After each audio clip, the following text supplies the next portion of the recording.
vermouth and bitters, sweet vermouth and bitters. Now, originally, there were all kinds of cocktails in the early 20th century, late 19th century, called Manhattans. Most of them did have whiskey and some kind of vermouth and some kind of local bitters or Angostura, which was available everywhere. It also would have maybe some gum syrup, which is like a simple syrup, sugar with gum arabic, would have rinses of absinthe, what have you. But by the very early 1900s, it did kind of become codified into being whiskey, usually rye whiskey. Rye whiskey was the most popular whiskey there was up until Prohibition, in America, that is. This is an American cocktail. So rye whiskey, sweet vermouth, which some of you may know then as also red vermouth or Italian vermouth. French vermouth is the dry vermouth, it's the clear. And bitters. So what happened then was that was our Manhattan. Generally, people don't necessarily drink those today as Manhattan. What happened, we had Prohibition.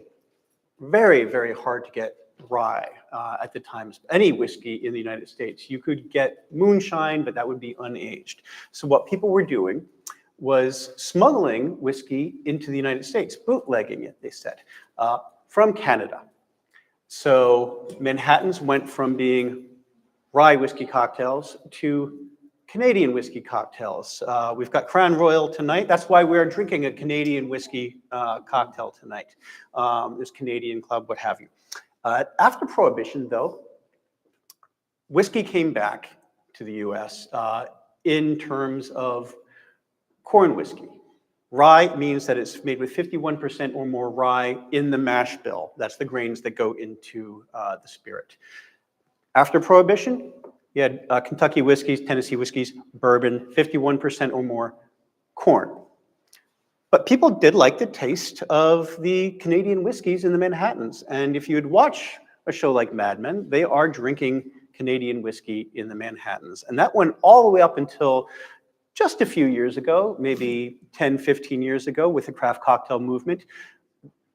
You could only find maybe Old Overholt rye from Pennsylvania. Now you can find all kinds of different ryes. There's so many different kind of ryes that you can go into a bar and ask for a Manhattan and you'd like rye, and they'll say, well, what kind of rye would you like in it?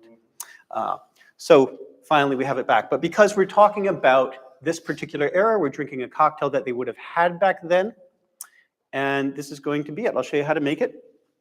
We're gonna do simple 2 ounces of whiskey. Now, if you're making things at home, not doing a demonstration, you might want to start with the cheaper elements first, but we're going to start with the most expensive, which is the whiskey. And if I screw it up, well, I'm the one drinking it. So, actually, I'm going to do 3 ounces of the whiskey, because this is a bigger cup. And I don't want it to look empty. So, we've got the Canadian whiskey, then we're going to do 1 ounce of red Italian sweet vermouth. Little note about this. If you change any of the ingredients, then you're not really, like in a major way, you're not having a Manhattan. If you are drinking the same cocktail but with a brandy, it's a Harvard cocktail. If you are drinking with Scotch whiskey, it's a Rob Roy. If you're going to be changing the vermouth in any way, like if you have half sweet vermouth and half dry vermouth, it's called a perfect Manhattan. Anything with split vermouth, they call perfect whatever cocktail. Bitters are mostly just for taste. A lot of people use some funky bitters in their Manhattans. And you can actually change up, you can have different kinds of ryes, you can have different vermouths, and it's still then called a Manhattan. So, no, did not. 1 ounce of the sweet vermouth. This is actually the kind of vermouth you will find pretty much in any bar, the Martini and Rossi, and it is also the vermouth you would have found in any bar throughout the 1900s. And then bitters, which people don't think is alcoholic. It is actually 44.7% alcohol, so it's almost 90 proof, more than most of the whiskeys. I like overproof whiskeys. This is actually 80 proof, which is standard. So a few dashes of this. There we go. Bitters, I would say, are to taste. All right, I'm going to add some ice. And what's the difference between Angostura and like Peychaud's or anything else? Oh, okay. So Angostura is what we call an aromatic bitters. It's got gentian root and different things that make it really savory and bitter. It's from Trinidad. And something like Peychaud's bitters, which you might have had in the Sazerac, is a New Orleans bitters. It's red. It's a lot lighter, a little more floral. This company and several others also make orange bitters, which are made with dried orange peels. Those are actually really nice sometimes just in a martini. Now, this is booze and booze and booze. So what I like to do, and what is traditional among most bartenders then, is you will stir it. If you have creams, milks, eggs, juices, you want to really break those up, so you want to shake those. So I'm just going to stir this a little bit. This does two things. It dilutes it, which blends everything together a little bit, and also chills it. And take a strainer, take my glass. You can have a whiskey. There we go. I get And then the traditional garnish is a cherry.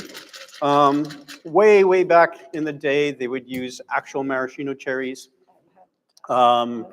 Then for most of the 1900s, they used these kind of day-glow fluorescent maraschino cherries. But now you can get really good cocktail cherries like Sardo or what maraschino, whatever, that aren't as day-glow. But because we are doing this traditional mid-century Manhattan with the Crown Royal, a Canadian whiskey and a Martini and Rostri, going to do that. And this is our first cocktail of the night, our Manhattan. So cheers, everybody. Cheers.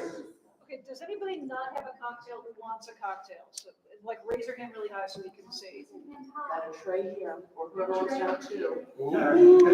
Anyone want a double fist cocktail? Angelina? No, whiskey makes me angry. So I can't do it. Not tonight.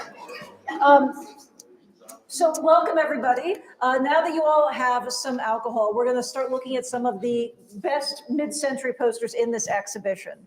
And before Nicho starts talking about the first one, I want you to just look around the early part of this room. The beginning of the show is actually right behind you. And just look at what the graphic style of the early half of the 20th century was, because that's going to change with everything that we focus on tonight. So I'm going to hand it over to Nicho as we make our way over to the first poster we want to focus on. This is that looks an awful lot like what he wears every day. They also day. make a dry vermouth or light or blanc. If you use half of each, it's perfect. You can do a perfect Manhattan, a perfect martini. We're going to focus on the Mad Men era tonight.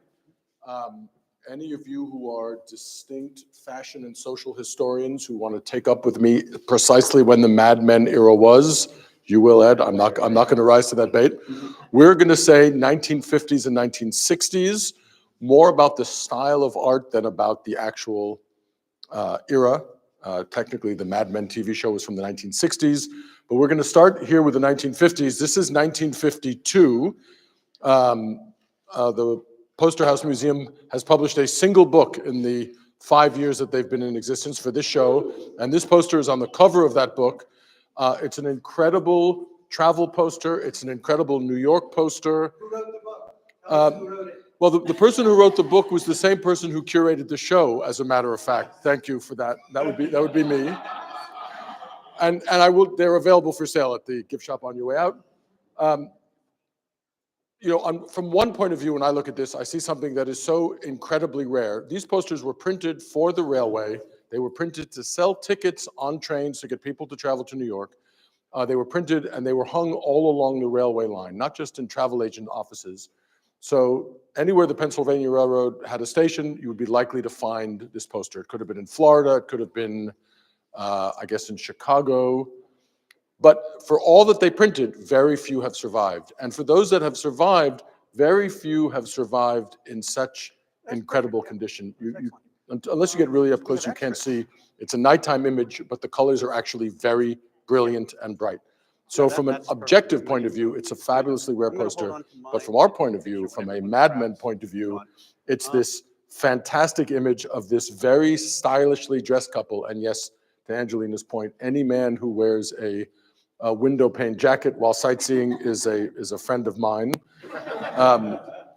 So you really get this idea of fashion being involved in commerce. So that's why we wanted to start, fashion being involved in commerce and in tourism, and in just selling the social aspect, right? They're not just selling this incredible view, and again, New York buffs, this is the top of the Empire State Building. To the best of our research, never at any point was the observation deck on the Empire State Building without a glass or a lucite rail. These people are leaning over the edge, so there's a little bit of artistic license involved there, which is absolutely fine. But it's beginning to show how it's actually cool to be trendy, and they're not just showing off this great view, they're showing the beautiful people who are traveling, and that beautiful person could be you and your spouse or your partner taking this trip.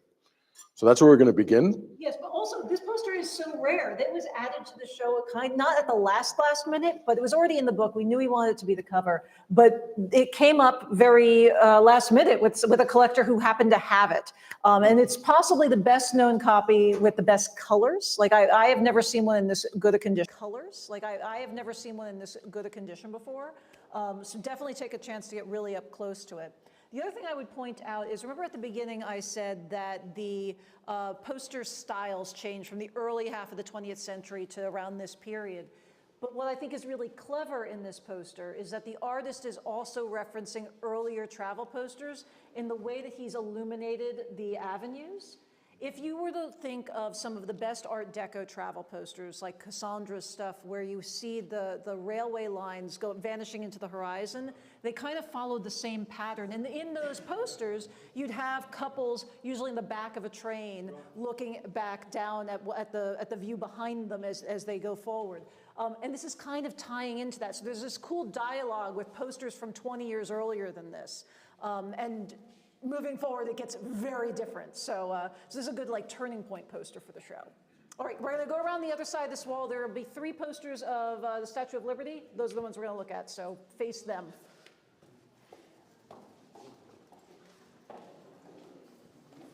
By the way, these drinks are very strong. Yeah, that's why I wasn't going to. I mean, good, but strong.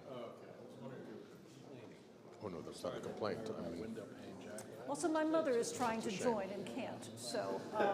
never be shy at this event. She's 72. It might just not happen, but. Do you want to? I'm gonna let you start. You're gonna let me start? Yeah. Oh, wow. I wasn't prepared. Neither was I. That's why you're starting. Oh, wonderful. If you want, I'll start. No, I'm good. No, really. Allow me. Oh, great outfit. Okay, is everyone past the wall? Excellent. Okay, so there are 4 posters here featuring Lady Liberty, but we're going to focus on these 3 because these are the only 3 that qualify for the Mad Men era mandate of this tour. And these are 3 very different posters. Can anyone tell me something wrong with one of these images? Left hand? Wrong arm. Yes. This poster, unlike the other 2, they're probably done via lithography. This is done as a liner cut. So that's where you carve out a linoleum and then you print like a woodblock print. So I imagine that this artist, who is Swiss, either didn't know which way the Statue of Liberty held the torch or just did it backwards. I love this method of printmaking. You'll see other posters by this designer throughout the show. Actually, one is over there with the view underneath the Brooklyn Bridge from Swissair. But it gets really evocative and really you hear the bossa nova beats. It's very ba ba da da da da da da. I love that. The other poster that I want to focus on is this one. Can I just say something? Yes. You were quick to point out the mistaken arm, which is great. And in curating the show, I spent far more intimate time with each one of these images that I'm comfortable admitting to you, trying to figure out the history, trying to figure out architectural positions. I totally missed the opposite arm thing. But what I did catch on this, though, is the incredibly famous Pepsi Cola neon sign, which you can see is at Long Island City now all the time. Never in the history of that sign was that sign on top of a tall building.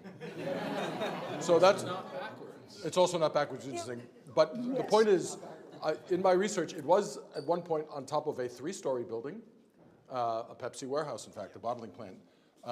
So this Swiss artist was likely working from photographs that he saw, and he had this idea, and it's incredible. It's like this outstanding product placement that was unintentional. It wasn't meant to be advertising Pepsi. It was meant to be showing off the great New York skyline. And it is, the depiction of the lights in the buildings is incredibly of that era. To me, that speaks out loudest of all these 3 posters. Yeah, and before we get to the second section, you're going to walk by another poster by the same artist. You'll know right away from the way that these buildings are arranged, that's the same artist. You'll hear the bossa nova in your head. That too. Now we'll go on to the poster by Stan Gali that I really love. Stan Gali did a bunch of really amazing travel posters, most of them for United Airlines. We'll see another poster by him at the very end of the show. I think there's some of the most beautifully illustrated posters to come out of the United States at this time. They're really romantic, they're really evocative, they have a lot of depth to them. I love that he's incorporated these 3 seagulls because, if you think back to older posters, think back to like Cassandra's Normandy. The Normandy poster has 3 seagulls of the birds flying in front of the hull of the ship to emphasize just how big it is. So while maybe not exactly what he was intending, by incorporating these birds, he's hearkening back to an older poster from, again, 30 years prior, emphasizing scale. And I think that's really great. You also can see all these people hanging out of the Statue of Liberty's crown. Originally, we didn't think that that was something that was possible, but we found photographs of people hanging out of the top of the Statue of Liberty's crown. You didn't tell me that. Yeah, we found a photograph. But earlier than this, in the 1960s, it wasn't happening. I think it was the 50s, but still, an early enough photograph that was clearly something that you could do at one point in time. I know after 9/11, this was totally closed off, and possibly before then. But for a while, we were like, oh, this is totally magical thinking. That had never happened, but it did. So yeah, I just think that this is a great image of the Statue of Liberty. It's also really interesting, and if you look at the book, you'll see many more posters than the ones behind me, all featuring the Statue of Liberty. It's obvious that she's like an emblem of the city, but to see how many different ways different artists could like tweak the design to still like advertise the same thing, but differently. I just find really captivating with how many different ways you can interpret a very singular element of the skyline. And which brings us Well, perfectly to the third. That was a very favorite. nice segue. You lobbed that in there. So this final picture, this final poster of the Statue of Liberty is important, mostly because of the artist, whose name was David Klein, and we're going to hear more about him a little bit later in the show. This image, I would say, is sort of the tail end of the Mad Men era, closer to the psychedelic era. But to Angelina's point, it's so clearly and unmistakably the Statue of Liberty, yet she's depicted in such a rough, almost abstract way with straight lines and this white background. The stars behind her, my guess was that it was either supposed to be the sparkling lights of the city in the water around her, or maybe the contrails of a plane, but it really sort of bespeaks to that psychedelic moment, but very much of an era. Again, unlike the poster for the Pennsylvania Railroad with a couple on the Empire State Building observation platform, this doesn't make you feel like you're there necessarily. It paints New York in this sort of magical, sought-after kind of stylistic way. I think it's the 4th of July. I don't think it's the lights of the city, but yeah, thank you. I'm glad that everyone was with me on that. Yeah. She seems softer. Can I ask a question? Yeah, of course you can ask. Of course a you question. can. So these are travel posters. My guess is that they're probably geared for folks overseas to Or domestic. Or domestic. Yeah, or domestic. Yes, exactly You might right. would have been domestic. Okay. TWA was flying internationally at the point, so it could have been either American travelers or European travelers. And Swiss Air would have obviously been European, but most of these would have either been in the airport as you were like going through the terminals, or at a travel agency, which obviously still existed then. None of these would have really been on the street, the way we think of other posters, like the ones behind you. As a feeble defense for my as a feeble defense for my thinking they might be contrails or perhaps the glistening lights of water, I did a lot of research, and there were no firework displays by the Statue of Liberty during this decade. So it could well be the 4th of July in the artist's imagination, I mean, the but it was Pepsi not. Cola sign was also not on top of the building. I'm just saying. I'm just saying. It's possible. It's possible. Right? Thank you. All right. So now the next poster we're going to see, and the final poster before we break for our next cocktail. Is Nicho's favorite poster in this section? This is my favorite poster. I think my favorite poster in the entire exhibition. Again, exceptionally rare. This is the only copy of it I've ever seen. We know by definition that these were not printed as one-offs. They were printed as advertisements, so there would have been hundreds, if not maybe a few thousands. Among the fascinating things about this is the client, which is the Faro lines, which sailed specifically from South Africa to New York. That was their business. No offense meant to people who are South African shipping magnates, but it's not a big line. It's not a popular line. They didn't have popular ships. It's a small line. It's a line that's more or less lost to history. All these shipping lines were bought out by larger companies. Let's look at the size of this ship compared to the size of any of the ships on the back wall. I mean, this is getting this across the Atlantic, I feel, is terrifying. So basically, this small company punched way above their weight in their advertising, and they came up with this poster circa 1951. So again, it's around the era of the Empire State Poster.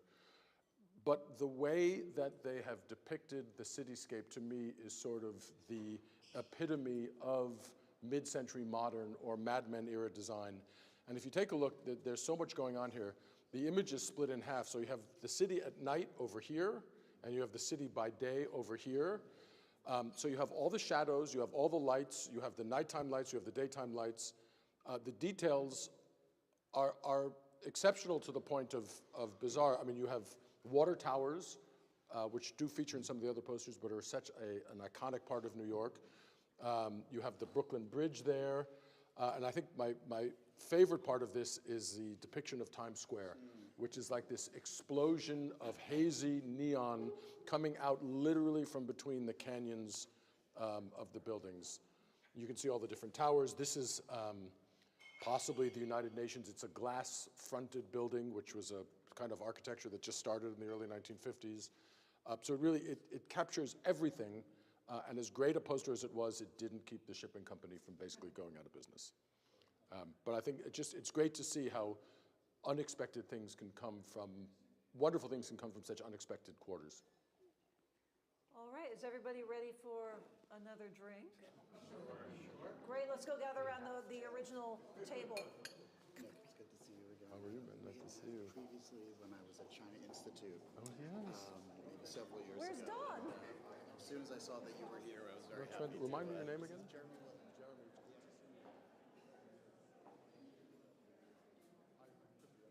Oh, there's Don, okay.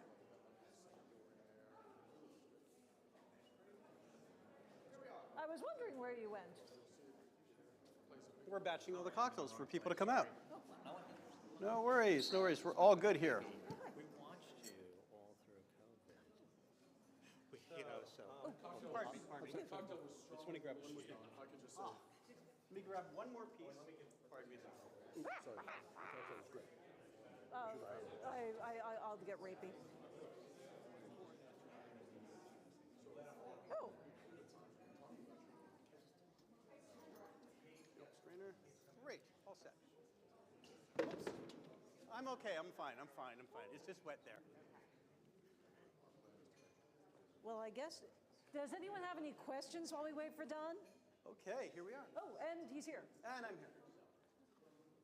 How to get this strainer? Yeah, we were in batching everything in the back, though, so we're going to be having Singapore slings really soon. So, are you okay, Angelina? That's a lot for me. It's mostly a gin cocktail. It's also a brandy cocktail. It's also a cherry hearing cocktail, and well, here we go. We'll show you what we got. This is a classic cocktail, again, of the jet set time period, Mad Men era. It's based on what was called a straight sling. If you talk to the Raffles Hotel, who is famous for their Singapore slings, or other people, there's their own history. But what I got this from, there's a guy named Jeff Berry. He's a historian who does deep dives into this kind of stuff. He's got a great bar called Latitude 29 in New Orleans. So I was talking to him about the Singapore sling. He got a lot of his information from a guy in LA called Ted Haig. But as far as I can tell, the straight sling had gin, lemon juice, soda, Benedictine, cherry brandy, and orange and aromatic bitters. That was a straight sling.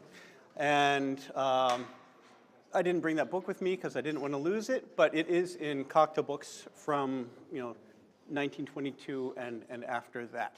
So this straight sling made its way around the world, ended up in Singapore, where they just called it the Singapore sling. And the different hotels, this was like a big time period for hotels mid-century, would come up with their own variations. Now, the Raffles variation would have had grenadine and pineapple juice, which makes it a lot sweeter. But what we're going to be having now is what they would have called a Singapore sling back in the early 20th century. Various garnishes. I think we're going to garnish it with a cherry because that's seems to be traditional today. Straight sling would have been garnished with an orange wheel and mint sprig. So that's what sometimes you would see. I was debating whether or not to do a garnish, and I thought, well, a garnish is left over from the Manhattan, so why not throw the cherries in and make it like a Mad Men cocktail, the Dayglow Mad Men cherries. So what we're going to do is 2 ounces of gin, like a nice London Dry. This is a beef eater, and this particular beef eater is the lower. Okay, it's a 44% alcohol. I think it was like 46 a couple years ago, and they lowered it. But we're going to add 2 ounces of gin. This is a really nice dry gin. I actually like this in my Manhattans, my martinis. Sorry, scratch that. We can take that out in editing. Take it out in post. Yeah. So there we go. 2 ounces, nice dry gin. Half an ounce of brandy. So the brandy is to your taste. I don't think I would necessarily use like a Louis XIV or $1,000 bottle of brandy for this because you're going to be mixing. So just a half an ounce. So here we go. Half an ounce of brandy. Then we've got cherry hearing. It's a cherry liqueur, one that I particularly really like. One of my aunts left a bottle at my dad's house when I was really small, and my dad let me have some, and I thought, oh, it's really good.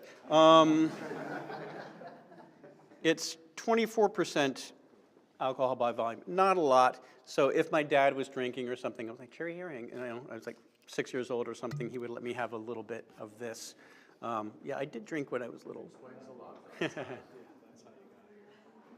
What's funny is I drank, I could drink with my parents when I was a little kid. An ounce. And as a result, from the time I was a teenager until the time when I could afford my own booze when I was around 30, I didn't drink at all because I couldn't afford anything I liked. So, yeah, my 20s, all my friends would be borrowing money from me to pay for their booze and their cigarettes, which I didn't smoke.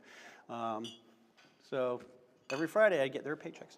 And then we have Benedictine, which is a liqueur made by, they say, French monks, Benedictine monks. It is an herbal liqueur. It is like many of the herbal liqueurs, Bekarovka, Chartreuse, what have you, where it kind of smells like sugar's been added to Christmas.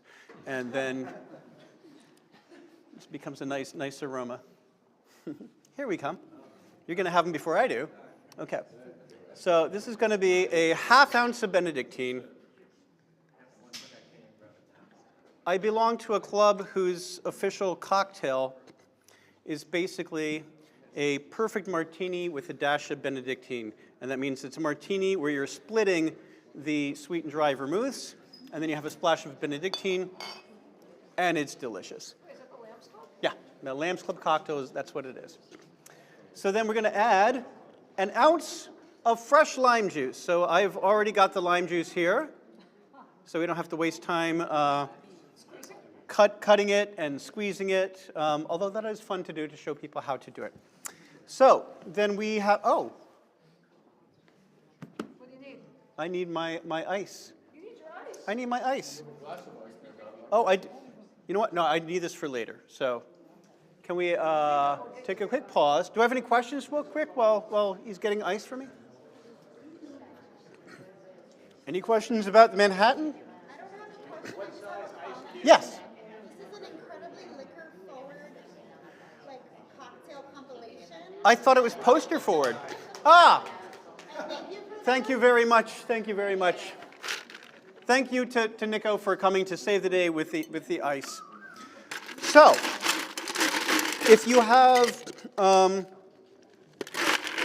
your Boston shakers like people have out there that they're using, generally the home bar will have a tin like this with a cover and a cap you can shake with. The way I'm doing it now is just with a glass and a tin. There's lime juice in this, so that's why I'm shaking it. There we go. Yeah, it is kind of a bossa nova beat, yeah. If you watch The Thin Man, he explains how different things are done to a foxtrot and a waltz and what have you. So there we go. Going to strain this into a glass filled with ice and do it about 2/3 of the way. Then we're going to add some soda water.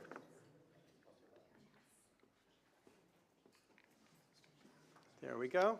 You'll find this on almost every cruise ship and airplane menu from the 1960s and 70s, and sometimes even today.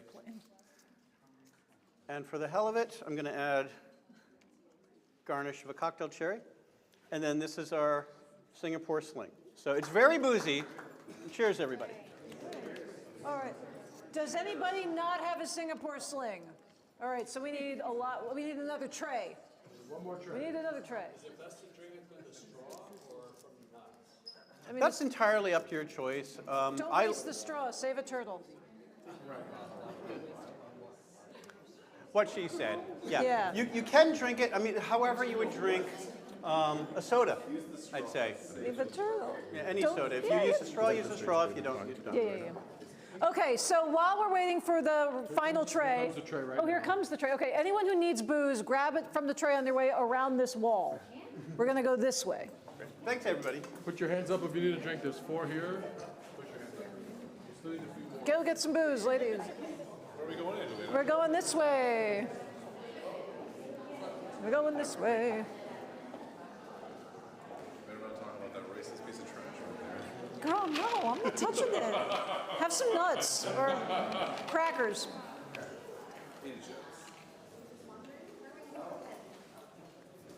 We have crackers too if it's too boozy for anyone.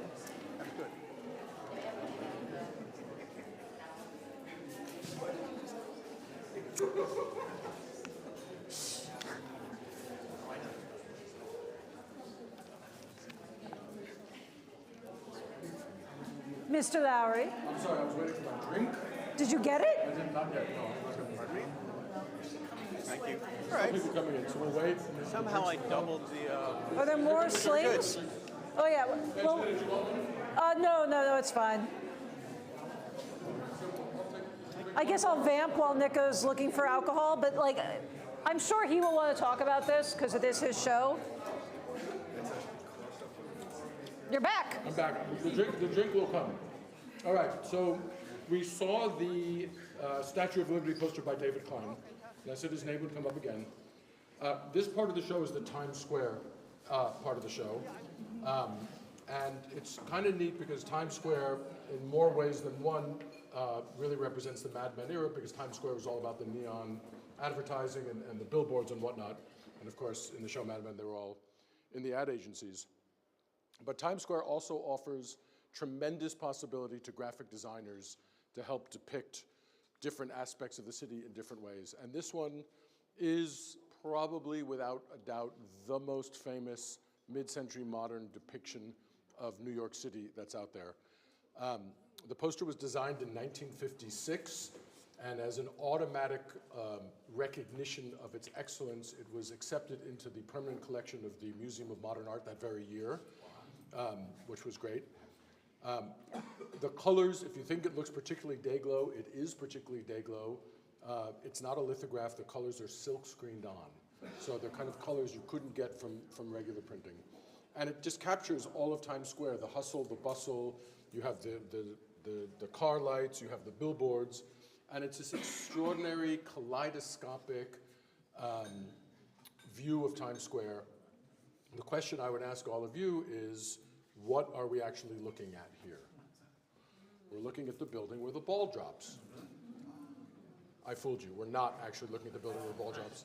As I said, I spent a lot of time with these posters. That's automatically what I thought. In fact, I kind of thought that was a tribute to the ball that was up there. Lies. It's not. So Times Square runs from 42nd Street to 47th Street. 42nd Street is where the ball drops. Times Square gets its name from the New York Times building, the Times building, which was built there. We'll see it in another poster in a second.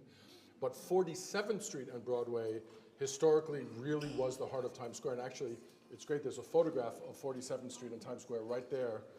So you really see the conglomeration of all the lights. So this is looking north, not south. And the other great thing about this, for me, is I've known this poster for years. I'll point out one thing. So done in 1956, put out by TWA, by the airlines, both for domestic and international travel. Back then, TWA was flying an aircraft called the Lockheed Constellation, informally known as the Connie. And my favorite fact about the Connie is that it was so aerodynamic, it had what is referred to as a dolphin-like fuselage, which is that it sort of curves. So the Constellation was a transatlantic vessel, but it was also used internally, I believe. When this poster came out in 1956, this was the cutting edge of aircraft. The poster was so popular that the company continued reusing it through the 1960s. However, in 1960, the company stopped flying propeller planes and started flying jet planes. So the poster was reprinted with a silhouette of a jet plane flying across the top. So you can tell the earlier printings from the later printings whether or not it has the detailed depiction of the Constellation or the silhouette of the jet plane. So here's the thing. This is such a great abstract poster, and yet there are two elements in this poster that are singularly non-abstract and very specific. And again, just by looking at countless pictures of Times Square in the 1950s, it dawned on me, this is the Chevrolet logo right up here. And if you look, the Chevrolet logo was on top of that building at 47th Street and Broadway. And at the bottom, this is the Pepsi logo, the Pepsi swoosh. And Pepsi had a billboard there for the same, sometime like 1948 through 1962. I can't remember exactly the dates. But so those two logos are just sort of what we would call Easter eggs that the artist left to show us that it really, that he really was looking at Times Square when he did this image. And I just want to going back in time slightly. Sorry, did you want to say something? No, I was just going to say that if any of you guys have been to the TWA Hotel, Can I get a cocktail, please? Cocktail. Yeah, okay. You go get the cocktail. The TWA Hotel is great. It's a great time capsule of everything, and you can have cocktails on the Connie. In every room is a copy of this poster. That's how iconic it was. Someone's thirsty. So a copy, not a real deal, but you also can see all the other posters that David Klein created for TWA at that hotel, copies of them, obviously. And the TWA Hotel, if you have an early flight out of JFK, just spend the night. There's a heated pool on the top. But David Klein created dozens of posters for TWA in the 60s and 70s. They get more psychedelic in style as you get further into the 70s. But this is obviously his most famous one. But all of them have this very strong, whimsical, impactful brand identity that's so mid-century. And they all come back to this one. The thing you'll see as you walk around, you'll see these little guys. There are 4 of them in total. They are maquettes. A maquette is a preliminary sketch that a poster designer would present to a company that they would then translate into a printed poster. The maquettes we have are all the rejected designs. I believe they came from Klein's estate. It's a small detail. It's unclear if they were rejected or just not accepted. We can talk about what the difference is. Sure. What's the difference? It was more just about challenging Angelina, frankly.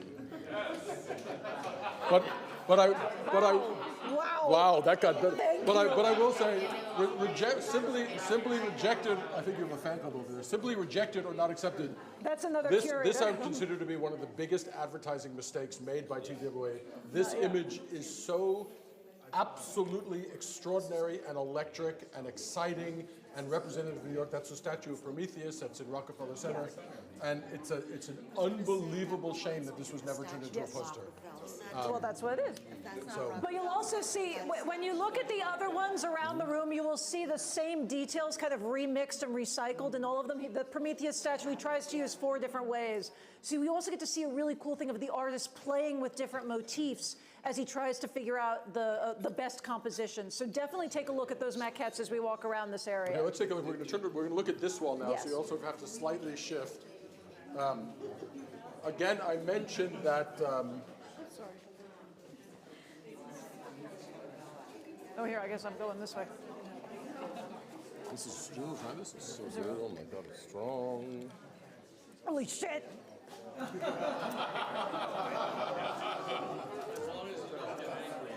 No, I get aggressive in a different way. She gets handsy. I get handsy. She gets handsy. All right. Anyway. So, just move out of the way for a second. Oh, ah. So, again, this is a poster from 1952, so arguably at the very early stages of the Mad Men era, but certainly right in the crosshairs of the mid-century modern design. The beautiful. Several things to note here. One, this is the Times building from which Times Square takes its name. It actually still says Times on it there. That is the building from which the ball drops. So this one is looking south. What is great about this one to me is that this is not just about the majesty of New York, but it's about the glory of Times Square. This is a sophisticated, well-heeled, well-turned-out crowd, all going to and from the theater or the various supper clubs.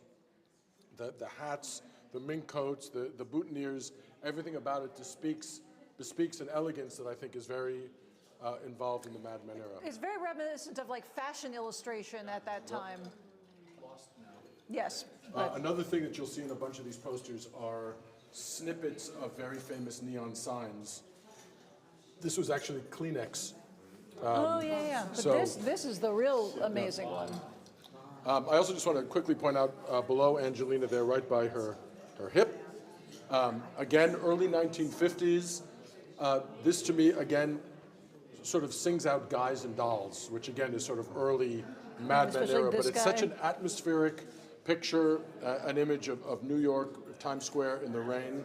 It's glorious. And that one also has the great cars, too, of the era. So auto fans would Well, yeah, love and it. the bubbles of this neon advertisement used to be in Times Square, and the bubbles like would light up with the fish, which I find like really, really adorable. I just want to show you one other thing over here, which is this poster. Again, fairly unknown. Take a look at this poster, and then take a look at David Klein's Times Square poster. This poster came first, and this was a British poster done for BOAC, which is the British Overseas Airline Company. And it is, without a doubt in my mind, the precursor to David Klein's poster. Without a doubt in my mind, he saw this, it influenced him, he basically plagiarized it, but improved upon the image so much and came up with his classic design. So this really, again, it shows Times Square in an abstract way. It has the cars and their headlights and their taillights. It has abstract buildings, abstract lights, a few neon signs here or there. But very eclectic, very Mad Men, and very But also beautiful. the castle and the gill, like the use of type too, like coming out of that is really, it's very different from what America would do because like you wouldn't drop Caslon in No, the 50s poster absolutely. at all. So we have a Definitely type expert in the room, just so everyone knows that would actually. Brian's curating a show for us in 2026, so Right. you can ask him all about type. Anyway, who wants another? Yeah, I tried. Shh, hey, background noise, shush. Well, actually, Let's talk about something really exciting. There's one poster in here that features something that, as to the best of my knowledge, is not featured on any other poster ever created in the history of posters or in the history of New York travel posters, which is this piece from No, just go the early outside. 1960s, which has a hot dog cart. I was thinking about all the elements that are, the visual elements that make New York iconic, whether it's those of you who might remember yellow double taxis, checker cabs, fire hydrants with the jump seats, the water towers, which we've seen, but the hot dog carts really are part of the New York landscape. And again, just to throw myself a little kudos of compliment here, I spent hours researching not only hot dog carts to see when a wooden hot dog cart with this kind of handle would have been used, but also to figure out when hot dogs would have cost 15 cents. So I did a lot of culinary, I didn't come up with an answer. That's why we have the poster dated circa 1961, because we weren't exactly sure. What's I think is terrific in that, you also see the Bishop's Crook style lamppost. That's exactly right. Very good call. And also the old style street signage. Yep, very, very, very good call. Do you know when Coca-Cola took over Times Square from Pepsi? I don't, but it would have been probably in the mid-1960s, I would think, mid to late 1960s. Awesome. I think we're cocktail ready? Oh, yeah. Yeah. Time piece, was it, you said it was printed through the 60s, was it silkscreen? So the later printings were not silkscreen. The later printings were offset lithographs. So the colors are good and bright, but not anywhere near as radiant as this one is. Great question. All right, everyone inhale their Singapore slings and meet us back at the cocktail table. Yeah. Oh, for him. Loving it. You also tell us which ones we can buy? Are there any of these separate? We're a museum, we can't legally sell anything. Oh, you don't make, We're a museum, not a gallery. the gift shop, they have. Oh, reproductions. Yeah, reproduction. Yeah. I'm not in that. I That's have not my. no idea. I have no idea, but they're all on their website. The ones that are available. I just don't know which one. Ones. It's hard to say. There's no real black. It looks like very dark blue to me, but I don't know which color would have come first. That's a great question. Am I sounding Paper okay? would have been white. Absolutely. Yes. Yes. So it's white paper, right? It's not printed on black paper. Cocktail table. Oh, cocktail table. And it's low ABV. I'm drunk. I can't have Yeah. All right, everybody ready for round 3? Round 2 was so done. This is great. Thank you.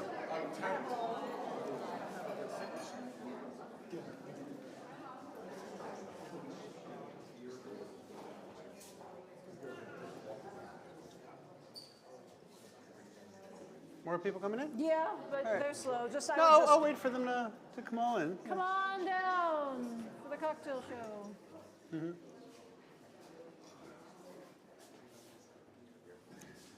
Okay, this is our third and final cocktail.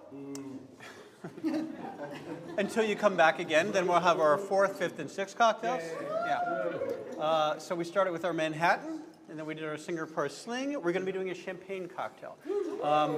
Originally, this is a cocktail that I wanted to have as the welcome drink because it is low ABV. But we did, we decided then it would be better start with a Manhattan cocktail because this is about New York. And the first two cocktails are very boozy. Manhattan is very booze forward. Singapore Sling, more of a subtle thing. It's just as boozy as a Manhattan, but you don't notice it as much. So we're going to go with the champagne cocktail. Now, the thing about champagne that I'm going to ruin for you is all the myths about champagne. For many years, I did a speakeasy event at a champagne bar where I was the bartender and got to know a lot about champagne, not specifically the older vintage, although we did taste the older vintages when somebody did not leave, like where somebody left some of the bottles and there was like a $1,000 bottle. It's not like most whiskeys or gins or brandies where you can just taste whatever you want. Champagne has a shelf life, and once the bottle is opened, it is very quick. So what is champagne? Okay. What we've got here is actually, one of my favorite things is actually Prosecco, an Italian sparkling white wine. One of the reasons why it's not called champagne is because the guys in France who had the champagne houses decided, oh, we want to dominate the market share. We're going to make champagne special. We're going to say that things from our region are the only ones that are called champagne. We're going to decide what grapes go into it. We're going to decide how much sugar goes to everything. Okay. So, what do people know about champagne? Does anybody? Yeah, from France. From Champagne, France. Yes. But yes, Gesundheit. Yes. So yeah, sparkling wine has existed as long as they've been making wine. A lot of people think, oh, Dom Perignon invented champagne. That's another marketing gimmick. Champagne had been sparkling in the Champagne region of France as long as they'd been making wine there. That time period was known as what we call now the Little Ice Age. Things were colder. People forget that. During the Revolutionary War here, the British troops walked from Governor's Island to what is now the financial district over the ice. Everything was frozen. So what happened was in autumn in northern France, the yeast would go dormant and stop fermenting the wine. Southern France, Italy, Greece, everywhere, fermented the wine until it was done. But in Champagne, when the weather got warmer in the spring, the yeast would come back and start fermenting again. By then it was in bottles. The bottles would explode. All right, so they had a problem with that. They did not like sparkling wine in Champagne in France in the 1600s. Also, wasn't the best wine. It's called the wine of kings because in Rheims, where the cathedral was, where the kings would get crowned, they would use the local wine. So it was called the wine of kings. But most French people who were traveling through Champagne, the region, would travel through until they could go and get their red wine because they did not like Champagne wine. So why is it so popular? Well, there was a guy, I have to double check his name because I'm really bad at pronouncing everything here. But Charles de Saint-Evremond, he was at the court of King Charles in England, right across the channel. And he wanted to drink French wines. So the nearest place was importing them from Champagne. The wines were then barreled for shipment before they were bottled, so they didn't have to worry about them exploding. And one of the reasons I think why he got them from Champagne is because they were cheap. Nobody in France wanted to drink champagne. So the English also had better glass makers, and they made sturdier bottles so the bottles there wouldn't explode. So the English loved this sparkling wine, and they would import it from the Champagne region of France, where the French would not drink it. And let me see here. I've got a couple little factoids for you guys. So 1630s, Sir Kellam Digby developed a glass bottle with a string rim, very similar to what I'm going to show you now. This is the wire rim. This bottle has a lip on it,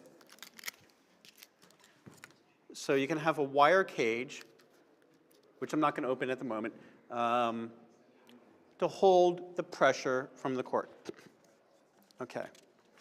Also, there's a scientist in England, Christopher Merritt, who presented the first record of what is called the second fermentation. That is when the yeast starts to do it again, to the Royal Society in England in 1662. This is before Dom Perignon took over his vineyards. So there's many records of the English drinking champagne in England. So Dom Perignon came around. What did he do? Well, he was hired to get the bubbles out of champagne. Get rid of them. Yeah, because they didn't want their bottles exploding. What would happen was if a bottle exploded, all the bottles next to it were very volatile. So if one explodes, they could lose half of their inventory. Also, like I said, it wasn't very good. They didn't really like it. They would prefer the red wines. So he was also hired to improve the taste. And he had a whole system of when to pick the grapes, when to harvest things, when to plant things, when to prune things, what grapes to use. The primary grapes in Champagne are Pinot Noir, Chardonnay, and Pinot Meunier. There's 4 others, but they're just added for flavor occasionally. Does anybody know what 100% Chardonnay is called? Anybody who's not Angelina?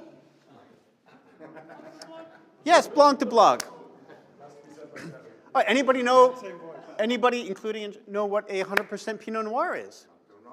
Blanc de Noir, absolutely. Yeah, there's no Pinot Meunier. It's just, to add it to the others. So what have we got? We've got Dom Perignon improving the taste. He may have had something to do with improving the sparkling aspect of it later, but there was another monk at the same time, Jean Nadart, and he realized that you could make this on purpose. You could add sugar to it when you bottle it to make that second fermentation. And what did they call this method? Anybody?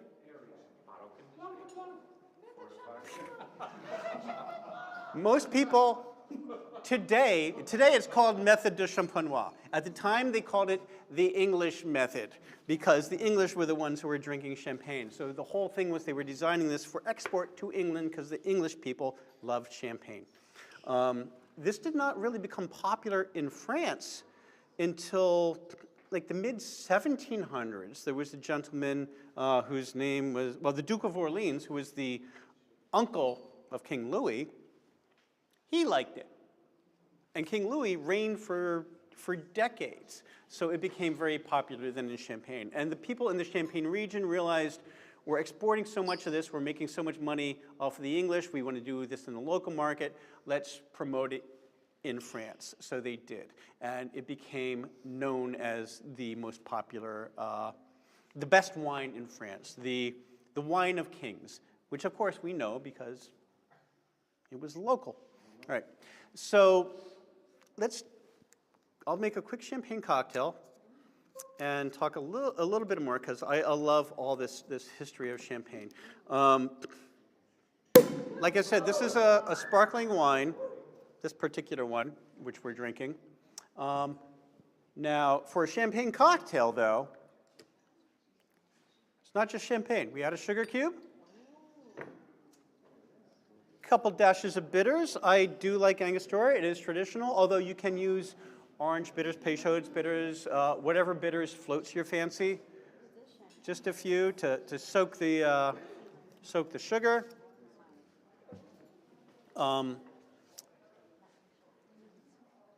This is one of the 1800s traditional ways of drinking champagne, which was in a coupe glass. Flutes came about later, maybe like the 1920s or so, although there are some pictures of some people having flutes earlier. Way back in the day, they would have wine glasses or even what looked like Pilsner glasses of champagne. That's how they drank it. Yeah. That's my kind of style. Yeah. So here we go. Now, continuing on with debunking some myths, working in the champagne bar, I got to really love non-vintage champagnes. And most champagnes are non-vintage, and that makes sense because most people have their particular brand of champagne. And what that means is that that brand has a particular flavor profile for that brand of champagne, for that house of champagne. And they will take different champagnes that they've made over the years and blend them together to get a consistent taste from year to year. Now, one particular vintage probably isn't very good. Might be a little too sour, might be a little too sweet, might be a little too fruity, might be too floral, might have too much chalkiness or yeastiness or something. So they will save it for their blending.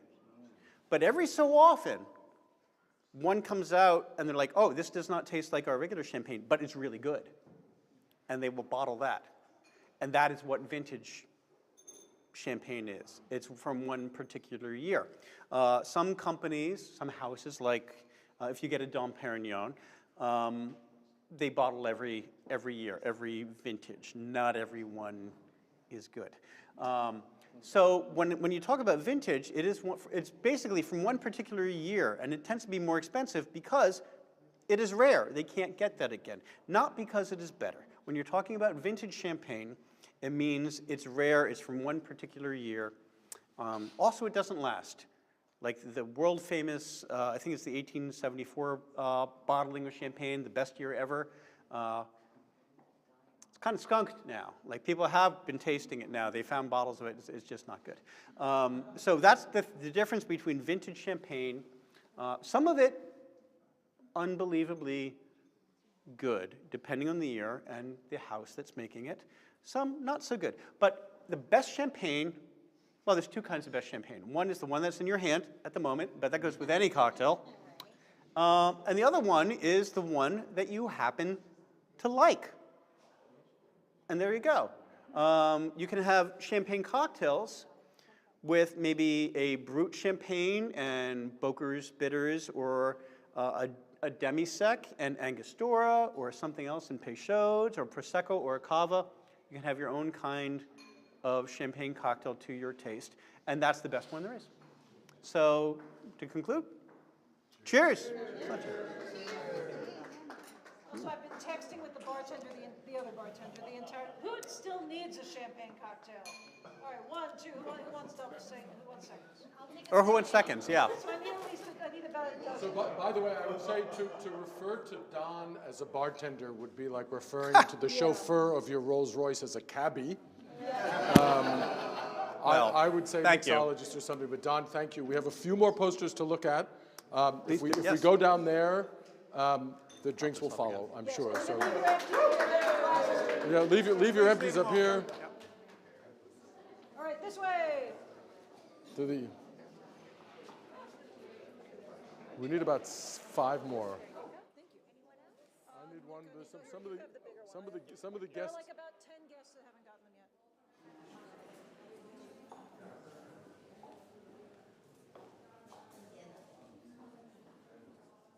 All right, where do you want me to start? Do you want you to start? Do we start here? All right. Yeah, because it's my favorite poster. Here, move along this. I'm out of the way. Bye. Bye. Bye.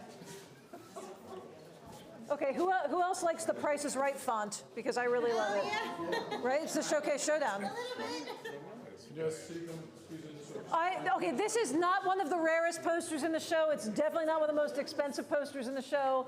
But I love this poster because it's so evocative of a particular time. And I think unlike most of these posters, it shows the interior of a New York restaurant. It's Stouffer's Top of the Sixes. Yes, Stouffer, that's Stouffer's.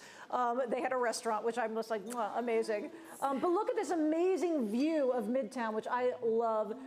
You can see the Chrysler building in the background, and I love that the artist, he's put his name in the actual menu title as like a little Easter egg, which I loved finding that. Again, this is one of the few posters in the show where we see an interior from this era. And that the idea of like dressing up for dinner, which nobody but me and Nicho do anymore, and the hairdos, and like the like, I don't know, The wide lapels. the wide lapel. Oh, I love it so much. But yeah, so that's why I love this poster and why it was the advertising image for this evening, because it's just so great. I know you don't like it, but. Why don't you like it? What's the reason you don't like it? I don't like it because to me it's more of. It's cheesy. I understand. Yeah, it's cheesy. That's the way to describe it. It's super cheesy, but I would live with this poster. It looks like Roger Moore, right? I love it. It does not look like Roger Moore, even slightly. It's a goal. Like, I would love to be in this scene. Right? So that With my that's the mode that these posters are trying to, like, you can come to New York, you can be one of the beautiful people in a beautiful restaurant. Restaurant. But it is also, yes, to have a restaurant, I don't know what floor the top of the sixes were, but it was 30, 40, 50. Yeah, it was it was at the top. It was the It's top unusual floor. to, if you're from anywhere else in the world, to have a restaurant that high off the ground. Yeah, It's this is certainly before unusual. Windows on the World. This is like, this would have been one of the, this was a special occasion restaurant for a lot of people traveling to New York. Until 96.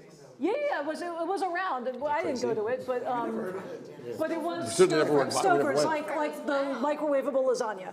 Yeah, they had a restaurant. Frozen pizza. When we came here with my wife, she remembered, because of that poster, she remembered going to there. Wow. See, it works. The poster works. But Someone who works in brand marketing, cheesy is our bread and butter. right? Nostalgia, cheese, that's what sells, and sex. Cheesy sex is the best. All right. So speaking of cheesy. Let me get two more maquettes for you guys to look at before you leave. But Speaking of cheesy sex, again, New York was not just a megalopolis of extraordinary buildings and unseen architecture. There were also some very intimate scenes of New York that were used to advertise, including the one for the restaurant. But another one of those iconic images of New York are the horse and buggies that run around Central Park, which do feature in a number of images, including this one. I love the It's not Columbus Circle. I'm pretty sure it's Fifth Avenue, because by the Plaza Hotel and the Grand Army Plaza.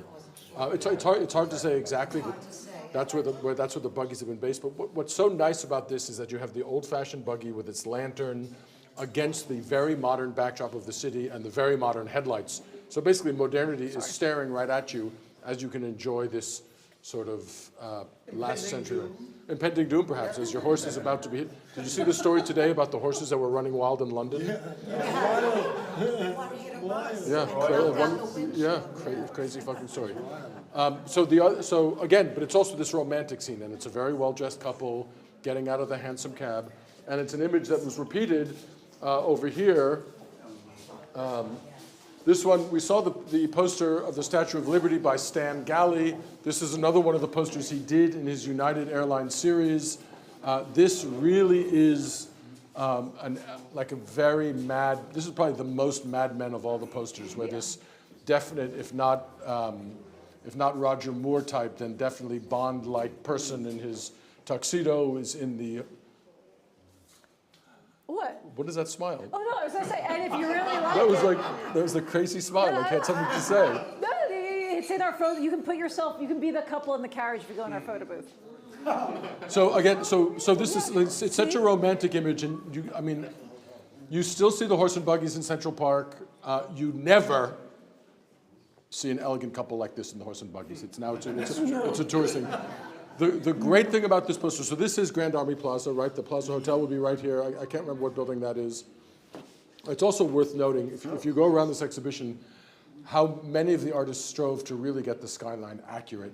But what's great about this, and this is sort of like an additional thought that probably has no bearing on the poster, right here on 59th Street between Fifth Avenue and Madison Avenue was where the Playboy Club was. And the Playboy Club opened about this time. And this, again, I just have this feeling that these guys are leaving the Playboy Club and taking a romantic, once around the park, James, kind of thing, and then going home. Which is so funny, because Playboy had their offices on Fifth Avenue, right 1 block south of Burbank. Is that right? Has anybody not had a champagne cocktail? Who needs a champaign cocktail? Anybody need a champaign cocktail? You've all had? Does anybody need a second champagne cocktail? There's my man. Let me talk to me before you leave. I've got a few things to say, and I can help you post. It looks like Dory. It could be anybody. So that's another great one. Do you have something you want to add? No, nothing. I will. Somebody mentioned before the Bishop Crook street lamps, which again are an iconic part of old New York. That features here as well. And although it's not specifically Mad Men era really or Mad Men related, the ticker tape parade poster for Air India is really a very tongue-in-cheek, wonderful, humorous representation. Air India had this extraordinary advertising campaign with their mascot, who was called the Maharaja. We did a whole show on them. In which they had a whole show on here. It was a great show. And basically, for every country that Air India flew to, and Air India flew everywhere, they would have the Maharaja in a local scene. So in Rome, the Maharaja was eating spaghetti.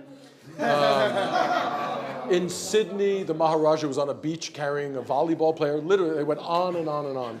And here, in the most, you said your dad worked for Air India? Yeah. My dad worked for Air India. He was a flight engineer. Oh, fantastic. So I grew up with the Maharaja. So you grew up with the Maharaja. And the Maharaja was there. There were statuettes. He was on ashtrays. But here, To the exhibit, which was at you did see that. like last year, I It think. was 2 last- years ago, yeah. A couple of years ago, I think. Again, a really iconic part of New York, the ticker tape parades, which were more fantastic in the pre-internet era. But here's the Maharaja, like an international celebrity being lauded by the people of New York. And again, just a little graphic thing here. I can't get out of my head that the driver of the car looks like Mussolini.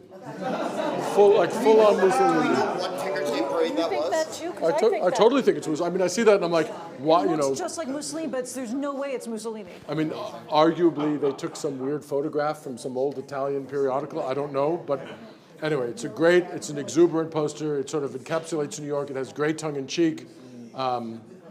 And I guess I'll end right here with these two small pieces. These are two more of the maquettes by David Klein, designs that were either turned down or not accepted. And they're great though. I mean, if you look at them, one of them is an entirely typographic representation of things in New York. So you can read all the things emanating from the Statue of Liberty's torch that New York is known for. And here, Klein tried to include some of the images. This one is particularly interesting because it includes the TWA terminal designed by Eero Saarinen, which was a classic sort of TWA image, but it's the only time it appears in a poster, or in this case, a poster study. The left one is so prophetic. It looks like Right. the internet cluster. Klein was the art director for TWA from the 1950s to the mid-1970s probably. So he wasn't like with an advertising. I don't believe so. So we're going to end it there. I want to thank the Poster House for hosting this. There's no duh.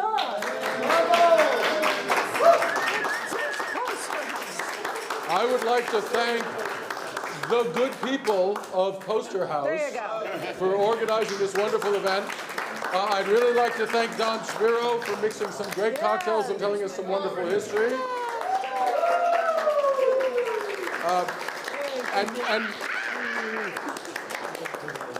And thank all of you guys for coming out and enjoying these with us. It's a combination of everything that we love very much, and it's a pleasure to share it with you all. So thank you. Thanks for having me. All right, you guys have about a half hour that you can look around the show if you want. And if you have any questions, we're here to answer questions. If And you the have bar questions, might be open. We're doing another one of these on Old New York in August, so look at our website if you so want to do it'll be that. the same kind of an event, but focusing on different posters in the exhibition. And different cocktails, older cocktails. We looked at the beginning. Different point of view. Different posters, different point of view. Old New York, like the older stuff. Same exhibition, but we're going to be focusing on the pre-1950s posters.